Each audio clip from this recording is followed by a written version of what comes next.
Today, I wanted to show you how to use a program called PureRef as a creative vision board. A creative vision board is a board, well, a vision board is a board where you put images to kind of set goals and remind you of goals and to motivate you. Creative image board is kind of a board that you keep to get ideas, or as you're working on ideas. So if you're creating paintings or whatever, you can take pictures of them and pop them on there. If you're creating photos, you can just take the photos and pop them on there. Pure Vision is like a bulletin board that you can use as a creative vision board, and you can pull images onto it. It's PureRef. The ref is for reference, and it's used by some artists for reference images, and some people who are developing things like video games and 3D worlds and stuff. You can use it to kind of hold reference images when you're working on something as well. So here's the website. It's pureref.com. That's where you can get this program. So I'm going to go into it right now. It doesn't look like much initially, but you can drag and drop things on here, or you can kind of click and browse and bring up images as well. So let me see here. We are going to start off with this. I have a folder here that I already put a bunch of images in, so I don't have to look around. So if I can drop an image on there like that, and I can resize the image. And as I add images, you see there's a slightly lighter gray area on here. As I add more images, the canvas kind of grows automatic. So go back to this right here. The other thing we can do is we can select multiple images and drag them all on at once. And then we can use the mouse bar to zoom in and out, since we have these all selected. And it kind of lined them all up as well, which is nice. And then I can just zoom in using the scroll bar again. If you hold the scroll bar down, you can pan around. That's, I find, a little bit confusing because I keep on trying to hit the left mouse button to pan around, and that doesn't work. Doesn't do it. So we had some more images there, and then let's go back in here. What else do we have left? We have the Eiffel Tower here. You can have them overlap in different ways if you want to. What else do we have left? We have those images. I guess we want to pull this one on and this one on. Just pan out or zoom out and pan around. So we can set these at any size.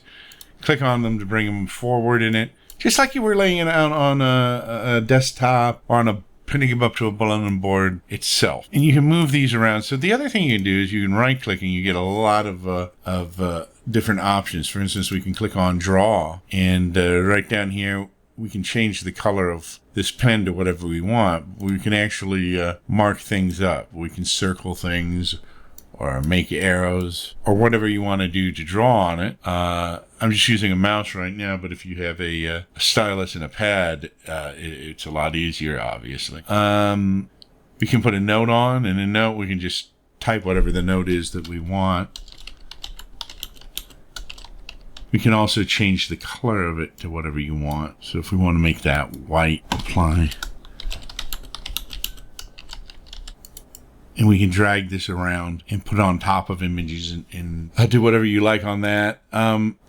If you right click on the canvas, as I said before, you have the settings on here. So if you want to turn the title bar visibility on and off, it's always show now. I think by default, it's never show. You can also set it to show on mouse move and show on mouse over. I like to leave it on all the time. You can also change to light or clear, which will put the images on top of this, but the background is clear so you can see through it. I like it on a dark one. So there's a lot of settings in here that you can look at. If you're looking for settings, that's where it will be. So there are a lot of options here. We can select all the images, and we can move them all around at once if we want to, or we can drag over and just select and move certain images. You can also use the control and the shift key to select particular images as well, just like you would on any windowing software. So if we hold down the control key, we can select, hold down control, or actually if we hold down shift, it will select all of those like that.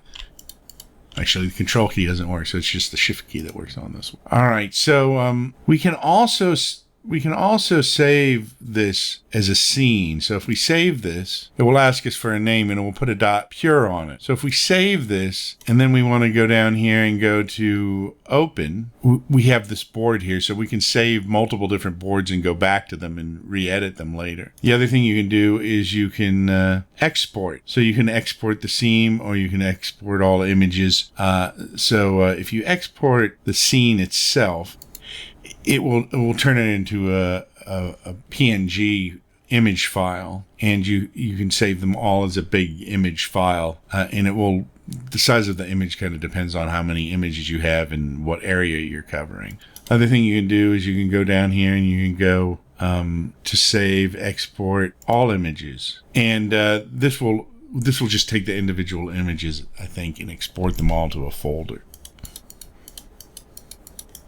You can also create a new scene, and if you go new scene, it will just come up with a new scene to start over. Since we saved the other scene, it closed immediately, but if we hadn't saved it, it would warn us. And so if we go browse, we can reopen the scene by double clicking on it.